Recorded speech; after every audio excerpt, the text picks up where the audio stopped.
Hey, Peter. Hey, man. You remember that terrible advice I gave you?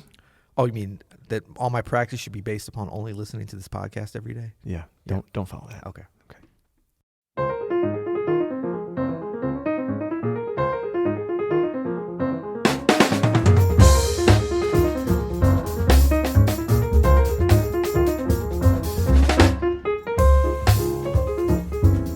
I'm Adam Maness. And I'm Peter Martin. And you're listening to the You'll Hear It podcast. Daily jazz advice and anti-jazz advice, or jazz anti-advice. Oh, coming man. at you. I'm really looking forward to this episode. This is fun, man. We've been putting out a call for SpeakPipes. We just happened to, in the same week, get 2 SpeakPipes on the flip side of the same issue. Same person? Yesterday, Drew from California asked what's the best jazz advice we ever got. And then we had gotten, literally a couple days later, from Sean here, what's the worst jazz advice we've ever got? If Sean's from California, I'm wondering if there's a relation. I don't believe he is. You're going to like this SpeakPipe. Okay. I kind of can't wait for you to hear it. All right, here we go. Hey guys, how you doing? My name is Sean from Berlin.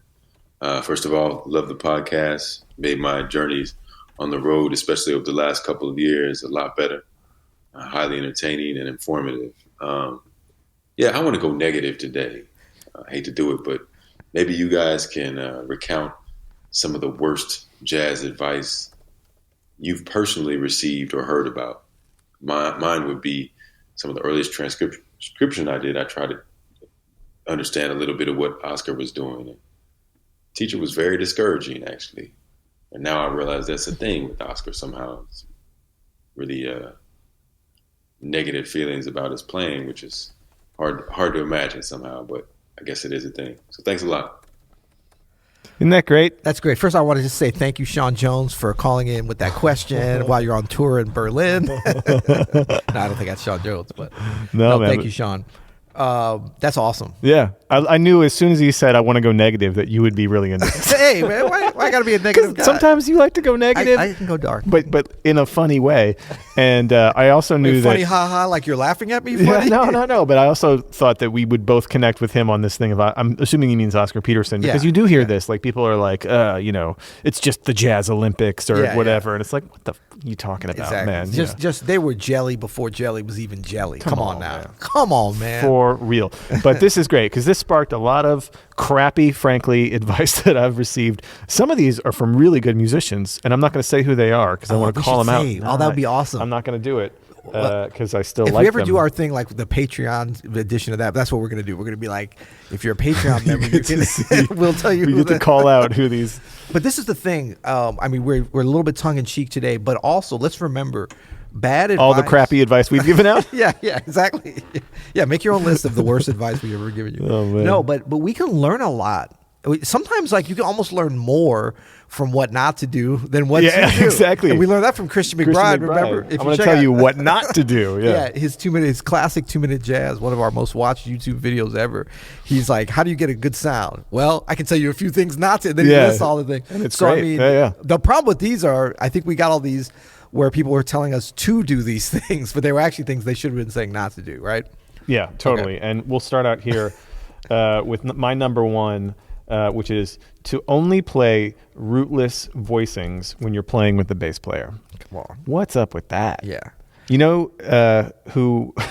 And this is a kind of a paraphrase from an Ethan Iverson blog post, but like every jazz pianist in history besides Bill Evans played rooted voicings with bass players, and it sounds awesome. Exactly. Yeah. Exactly. Now, maybe I don't know at what level you were given this advice, but I was definitely given it as well. I think maybe we misunderstood, and it was like just as you're learning rootless voicings or whatever to keep. But I mean, that's the problem. And that's why, I think in teaching anybody, we have to be very careful what we say. Whenever we get dogmatic and say like, this is the way you do this, because you can remember you're impressionable as you're learning because you're ignorant. You don't know. So whatever you fill somebody's head up with, and that's really ultimately, we're responsible for getting good information.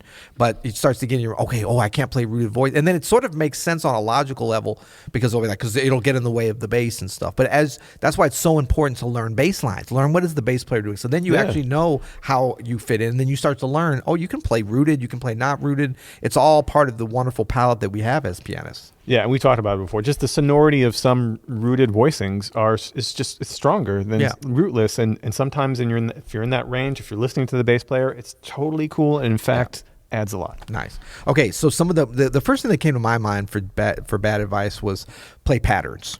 And I mean, the thing is, and actually I do too, but I guess it was the way that it was presented. It was like, use that as the foundation for how you're going to improvise. And again, because I was young and dumb, I was like, oh, instead of creating melodies, or instead of playing ideas, to play patterns and then manipulate them and develop them. Yeah. Now, of course, a pattern can be a melody. I learned that how later. I think of them. Yeah. But this idea that you're going to learn patterns and then take them through all the different keys, and then it's almost like a mathematical approach to improvising. And then a lot of people will look at like, well, okay, that's the way John Coltrane soloed, at times. But in fact, if you really analyze the way he's playing, he's not. Not to say that there weren't certain patterns. I mean, there's always patterns in art that you can identify. Course, but it's kind of like, that's more when you're coming after something's been created and you're analyzing it. But in terms of the impetus to how you're going to create, if you're thinking from a pattern mathematical standpoint, I think it can be a little bit against. I feel like there was this is also a time. It's probably a time capsule for you and I, because this was big in the 80s, right? Like learning of these pattern books, remember all those? Yeah. Patterns for jazz improvisation. Although that's actually, there's some good stuff. But it's like anything, right? If that's the only thing you're doing to approach this music, of course it's going to get repetitive and you're not actually going to learn. And it's like, how do you take? It's just like, with running, it's like part of your workout should be doing sprints. But if you do that every day and everything is about that, you're going to get injured. You're not going to develop. Absolutely. Cool. So some of these are turning out good. Actually. So one that sticks out to me as soon as we heard that SpeakPipe was a pretty famous pianist once told me, like, only work on chords in your left hand and lines on your right hand. I cannot believe Ethan Iverson told you that. No. He said something like, your right hand is your alto saxophone. And again, this was like a very 80s, like 90s way, like a big band way. Right? And I remember for a couple of years I did that. And then I was like, had to play catch up trying to get my left hand in shape. And I was like, what did this guy do to me?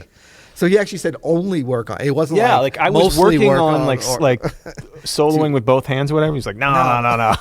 Left hand's for the saxophone section. Yeah. The right hand is the solo. And I was like, oh, man. Man, the big band mentality, you got to be careful with that. Okay. Nice. Speaking of. Yeah. Okay, though. So this one I've gotten from several folks, and some of them somewhat reputable, I think. I don't know. But that's to only play the written solos on big band charts. Ugh. Maybe this was because I was soloing so bad at that time. They're like, stick to the written solo. But I've heard this from a lot. Like, actually, I was just doing those workshops out in Portland, some of the high school bands, and I was telling them, like, let's get away from the page and improvise. Oh, my band director said to play the solo that's there. And so, yeah, sometimes it's like you can't play very well, so you want to play. I remember they would say, like, suggested solo. But it's kind of like, you're not going to really, you could use that in practice and then maybe, but at a certain point, you got to improvise. Yeah. And it's going to sound bad, but you got to touch the hot oven and get burned, I agree. If it's like, if it's a Basie chart or whatever, I can see saying like solo in the style of Count Basie. Yeah. You know what I mean? Maybe something. But this was really only played like never go from that. It's not jazz. I'm too narcissistic for that to happen. Ever. Okay, so mine, what is this, number 5? Yeah, we're not counting today. We have so much bad advice. We're oh not my even gosh. Let's not worry about it. I remember someone saying, keep your real books in your car so that they're with you at all times. Actually, that's good. Keep them in the car. Just don't ever take them to the gig. No, don't bother memorizing tunes. Just use the real book. Well, this is dangerous now because the kids now have the app. They got the app. I'm guilty. Someone calls a tune. I'm not going to say no. I'm very proud that I do not have that app. I do not. I know what it is. And not to say that I haven't slopped through some tunes that I didn't know. I've done that. You haven't mastered when someone calls it scanning it, and memorizing the changes and then closing your phone before anyone could notice. That's the key. That's next level, that's right? The key. Yeah. But that's not the advice you got. But then they're like, not E flat. Let's do it in F. You're like, oh, yeah, exactly. I can just slap my way. It doesn't matter the key if I don't know it. I'm like, whatever, any key, I'm good. That's funny. Bring your real book everywhere. Okay. Some other advice that I got. This was more sort of conceptual, but that is big band is the only real jazz. True.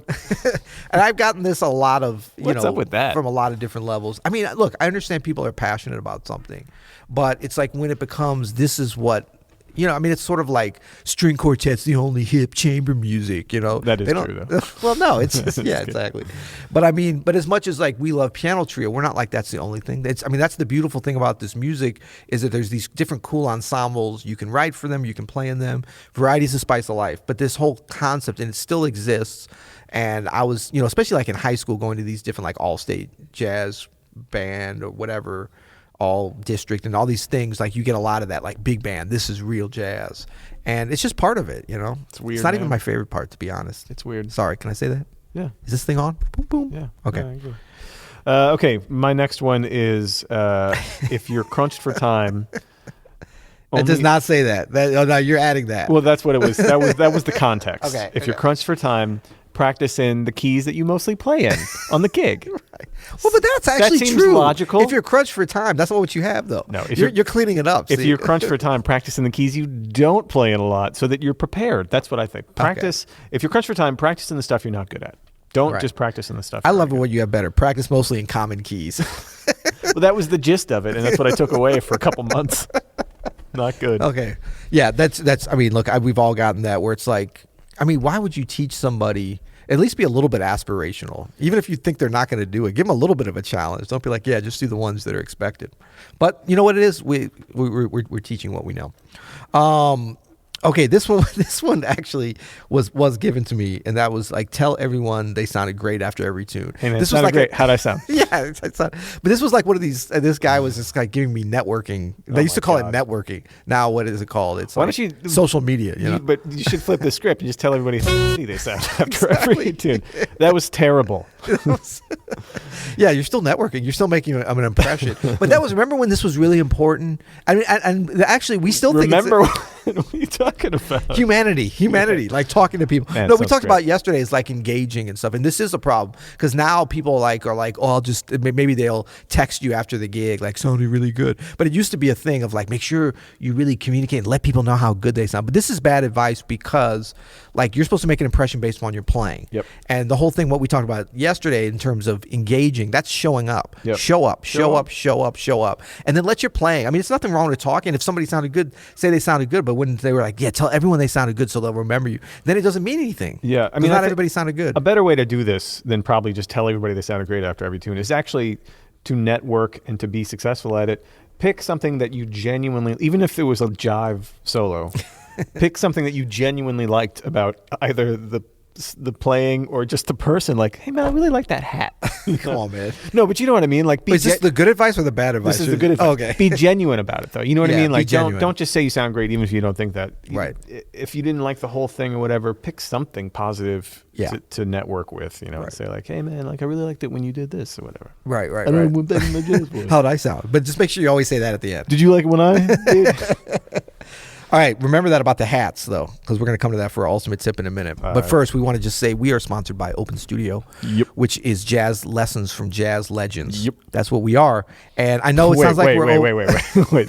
We are jazz lessons. We are jazz legends? No, we're Open Studio. Open Studio is. Yeah. We're not jazz lessons from let's jazz not call legends. ourselves jazz legends. We're podcast legends. We're close. We're getting there. We're getting there. We're well on our way. No, but check out Open Studio. We have a number of new courses, but what is becoming the most popular is what we call the All Access Pass. And the reason we call it that is that's what the name is, and that's what it is, actually. You get all everything. access to everything. Yeah. Although that may be changing soon. You get Peter Martin's personal cell phone number. That's right. Bill Murray's 800 number. I got to tell you about that. Oh, yeah. So, but yeah, Open Studio, we've got, especially in the piano world, but we've got trumpet. Sean Jones has 2 wonderful courses.